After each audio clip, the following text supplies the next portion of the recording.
আসসালামু আলাইকুম। আমন্ত্রণ জানাচ্ছি জাগো টিভিতে। আপনাদের সাথে আছি আমি মমতাজ শাহিন রুম্পা।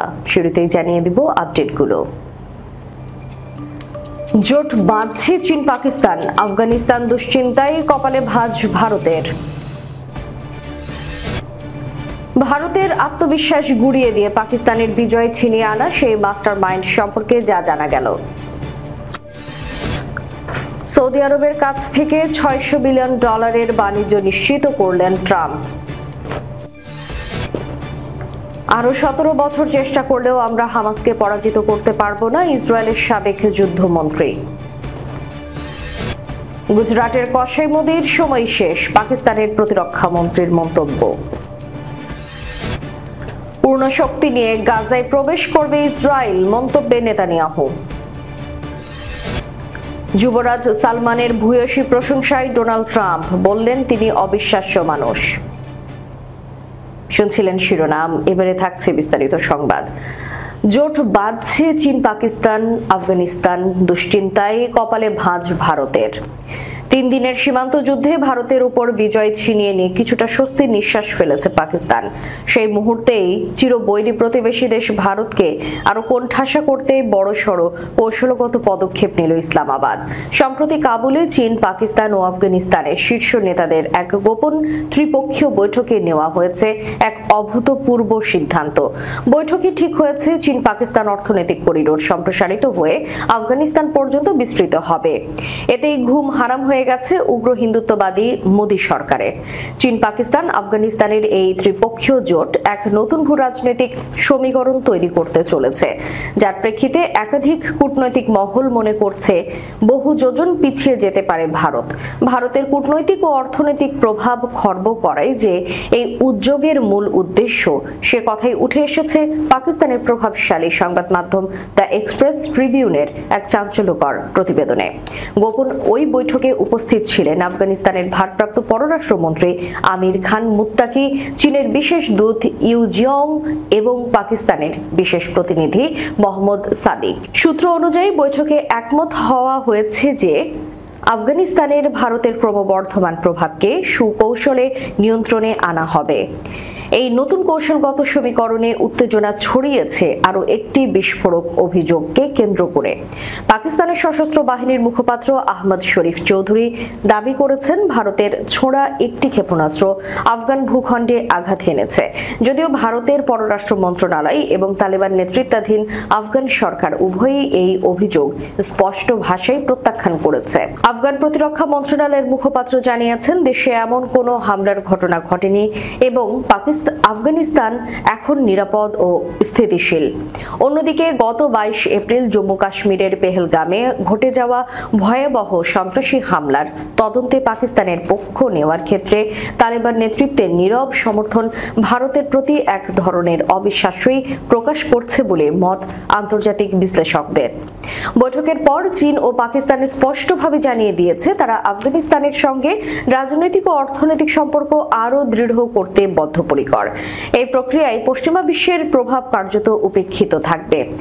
এরই অংশ হিসেবে চীন ও পাকিস্তানের উচ্চ পর্যায়ের প্রতিনিধিরা আফগান বাণিজ্য মন্ত্রী আজিজির সঙ্গেও এক গুরুত্বপূর্ণ আলোচনায় অংশ নেন, যা আঞ্চলিক বাণিজ্য ও সহযোগিতা বৃদ্ধির দিকেও ইঙ্গিত দেয়।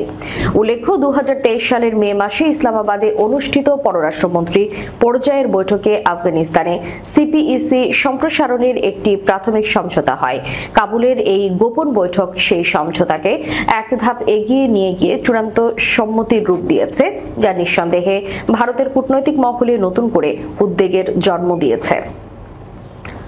ভারতের আত্মবিশ্বাস গুঁড়িয়ে দিয়ে পাকিস্তানের বিজয় ছিনিয়ে আনা সেই মাস্টার মাইন্ড সম্পর্কে আন্তর্জাতিক সংবাদ মাধ্যমগুলোর খবর প্রকাশ করেছে। প্রতিবেদনে বলা হয়, 4 দিনের সংঘাতে ভারতের বিরুদ্ধে চমকপ্রদ সাফল্যের কারণে আলোচনার কেন্দ্রবিন্দুতে পাকিস্তান। দেশটির সাহসী ও কৌশলী সামরিক পদক্ষেপ নিয়ে চলছে আন্তর্জাতিক পর্যবেক্ষণ ও বিশ্লেষণ। ভারতের আকাশ সীমায় 5টি যুদ্ধ বিমান ভূপাতিত করার বিশেষভাবে আলোচনায় উঠে এসেছে পাকিস্তান এয়ারফোর্স। যুদ্ধবিরতির পর সোমবার এক বিশেষ সংবাদ সম্মেলনে 4 দিনের অপারেশন বুনিয়ান ও মারসুস এর বিস্তারিত তুলে ধরে পাকিস্তান বিমান বাহিনী।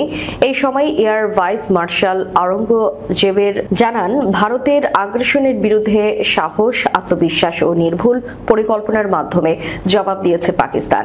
জিও নিউজের প্রতিবেদনে উঠে আসে, অভিযানের প্রতিটি পর্যায়ে পাকিস্তান সরকার সেনাবাহিনীকে পূর্ণ স্বাধীনতা প্রদান করেছিল, ফলে স্থান, কাল ও পাত্র অনুযায়ী আঘাত হানতে সক্ষম হয় বিমান বাহিনী। এয়ার ভাইস মার্শালের দাবি অনুযায়ী অভিযানে ভারতের একাধিক এয়ারফিল্ডে সফলভাবে হামলা চালানো হয়, যা 1971 সালের পর থেকে একক কোনো অভিযানে সর্বোচ্চ। এসব হামলা সুনিপুণ পরিকল্পনার মাধ্যমে সামরিক স্থাপনায় চালানো হওয়ায় বেসামরিক ক্ষয়ক্ষতি এড়ানো সম্ভব হয়েছে। তিনি অভিযোগ করেন, পাকিস্তানের সাফল্যকে সব সময় ধামাচাপা দেওয়ার চেষ্টা করেছে ভারত, নিজেরা নিজেদের বিজয় গাথা প্রচার করেছে। তবে এবার নিউ নর্মাল পরিস্থিতি তৈরির অপচেষ্টা রুখে দেওয়া সম্ভব হয়েছে, কারণ বাস্তব ক্ষয়ক্ষতি ও ধ্বংসের চিত্র গোপন করা সম্ভব নয়। এই সফল অভিযানের মাস্টার মাইন্ড হিসেবে উঠে এসেছে পাকিস্তান বিমান বাহিনী প্রধান air chief marshal Zahir Ahmed বাবরের নাম। আওরঙ্গজেব আহমেদ জানান, বিমান বাহিনীর প্রধান এই অভিযানে 3টে স্পষ্ট নির্দেশনা দিয়েছিলেন: প্রতিরোধ, পুনরুদ্ধার এবং হুমকি ধ্বংস। এই 3টি দিকেই সাফল্য অর্জন করেছে পাকিস্তান এয়ারফোর্স, যার ফলে ভারতের বিরুদ্ধে স্পষ্ট কৌশলগত বিজয় সম্ভব হয়েছে। সংবাদ সম্মেলনে 7 মের প্রথম প্রহরে ভারতীয় যুদ্ধ বিমান পাকিস্তানের আকাশ সীমা লঙ্ঘনের চেষ্টা চালানোর ঘটনাও তুলে ধরা হয়। সেই সময় ইসলামাবাদের আকাশ প্রতিরক্ষা বাহিনী ভারতের একটি রাফাল যুদ্ধ বিমান ভূপাতিত করে। পাশাপাশি পশ্চিম সীমান্তেও অভিযান চালানো হয়, যা ভারতীয় বিমান বাহিনীর কৌশলগত স্বাধীনতা সংকুচিত করে দেয়। এছাড়া আলোচনায় আসে ইসরায়েলি প্রযুক্তির ড্রোন হামলার প্রসঙ্গ। আওরঙ্গজেব আহমেদ জানান, অপারেশন সিন্দুর এর সময় থেকেই ভারত বেসামরিক এলাকায় ড্রোন হামলার চেষ্টা করে আসছিল, তবে পাকিস্তানের উন্নত রাডার ও জ্যামিং সিস্টেম সেগুলোকে রুখে দেয়। ফলে অস্ত্রবাহী ড্রোনগুলো কার্যত অকার্যকর হয়ে পড়ে। এই যুদ্ধ জয়ের পেছনের মাস্টার মাইন্ড হিসেবে জহির আহমেদ বাবরের নেতৃত্ব ও নির্দেশনাকে কেন্দ্র করেই এখন পাকিস্তানের অভ্যন্তরীণ ও আন্তর্জাতিক স্তরে প্রশংসা চলছে, আর ভারতের সামরিক মনোবলে নেমে এসেছে এক চরম আঘাত। সৌদি আরবের কাছ থেকে $600 বিলিয়ন বাণিজ্য প্রতিশ্রুতি নিশ্চিত করেছেন মার্কিন প্রেসিডেন্ট ডোনাল্ড ট্রাম্প। মঙ্গলবার রিয়াদ সফররত ট্রাম্প জ্বালানি, প্রতিরক্ষা, খনি এবং অন্যান্য বিষয় নিয়ে সৌদি আরবের সঙ্গে একাধিক চুক্তি স্বাক্ষর করেছেন। সৌদি আরবের বিনিয়োগ প্রতিশ্রুতির মধ্যে সবচেয়ে বড়টি হচ্ছে অস্ত্র ক্রয় চুক্তি।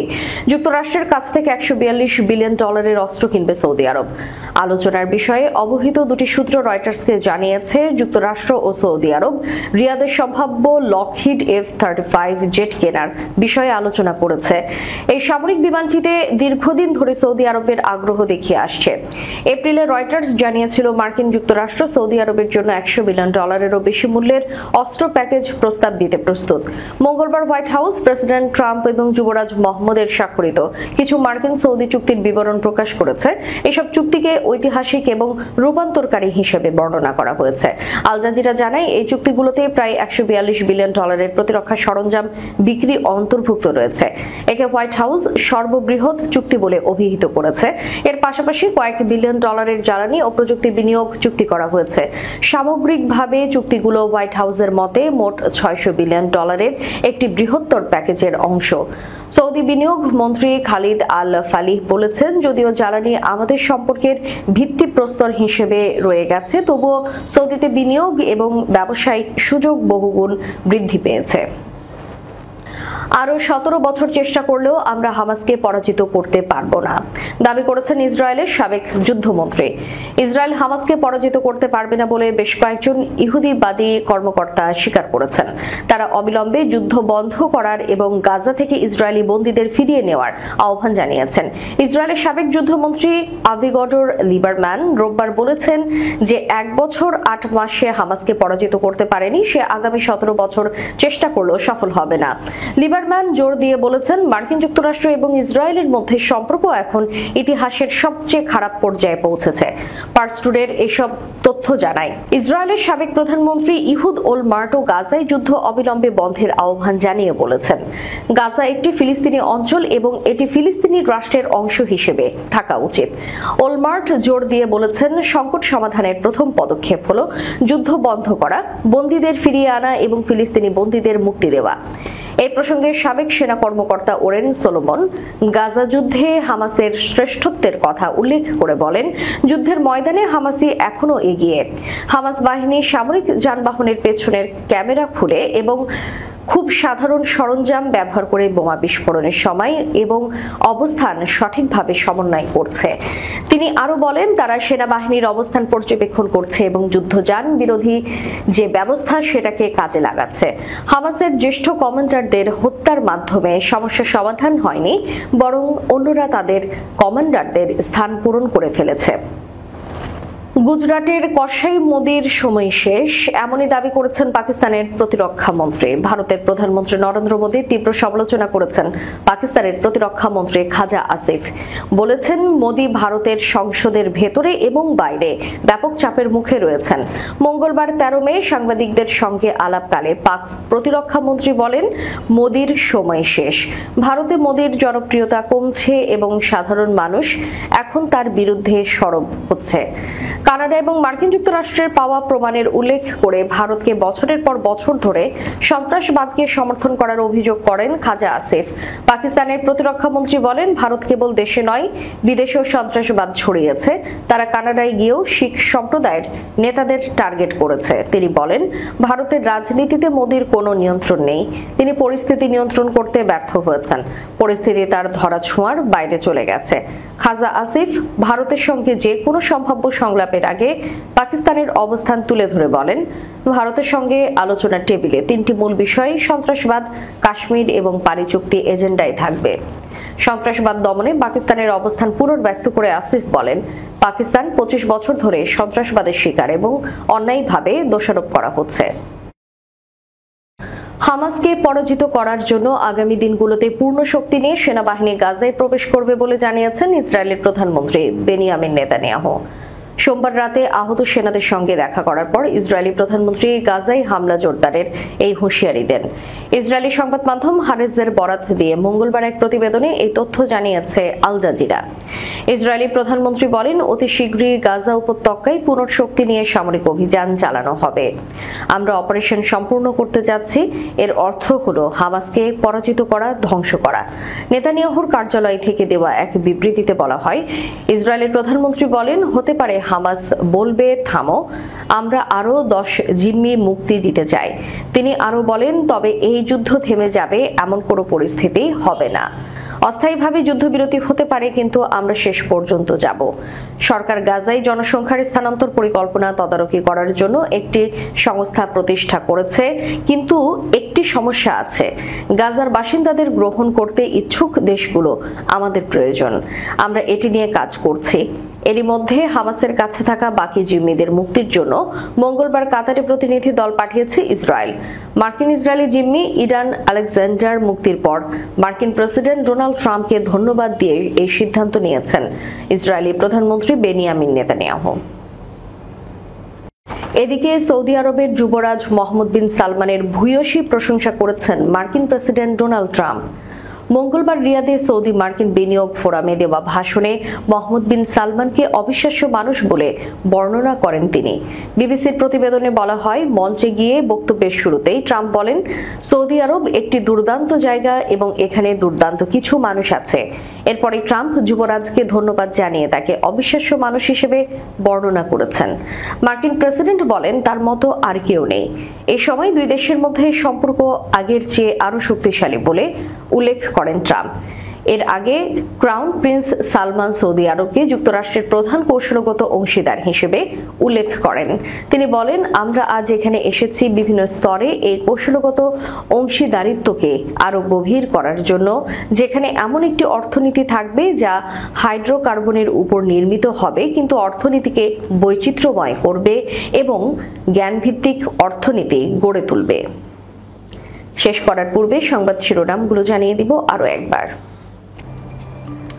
জোট বাঁধছে চীন পাকিস্তান, আফগানিস্তান দুশ্চিন্তায় কপালে ভাঁজ ভারতের। ভারতের আত্মবিশ্বাস গুঁড়িয়ে দিয়ে পাকিস্তানের বিজয় ছিনিয়ে আনা সেই মাস্টার মাইন্ড সম্পর্কে যা জানা গেল।